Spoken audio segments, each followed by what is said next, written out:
life handed you a heavy shot early. Both your parents died when you were young, right? Yeah, yeah. And for me, it's like, you know, how do I fill that abandonment, you know?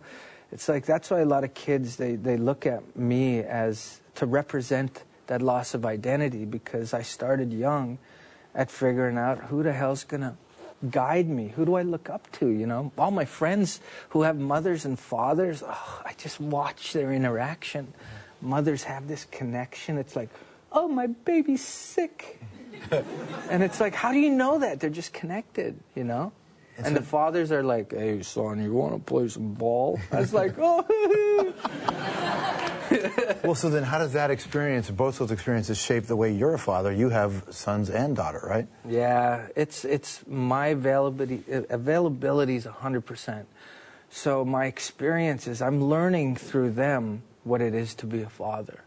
I'm not trying to teach them that. It's like, teach me as what you know as a child that I've forgotten about. So my daughter, oh my gosh, we're watching Tinkerbell. And I was like, oh my God, look at him fly around the room. And I look up at her, and she's just staring at me. Those deep eyes, and I looked, and I started crying. And I was like, baby, I will always love you. And she just, and she kind of turned at me, and I said, I will always love you forever.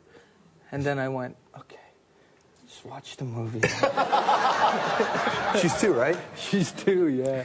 So what are those, I mean, just the reflective moments you have alone after that? What's that like for you when it occurs to you? I mean, you don't see your kids all the time, but because you're busy as an actor, right? You're working. What's that moment like when you realize you're now this guy?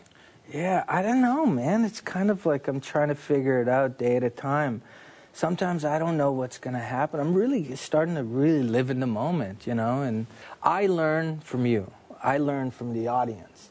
What can you show me? And I just take it like a sponge. Yeah, I'm in a different place. Yeah, did you have did you have your 3:30 in the morning moment? Did you have an epiphany? Like, how did you wake up one day and say, this is where I'm going to be now? I think it was this feeling of a dying need to let go. Let go of what? I don't even know what it is. Eventually I'll find out what it is. But it's almost like I was in Vancouver Island, and I wasn't really walking because I tore my groin muscle, but I had this muscle knot in my ass.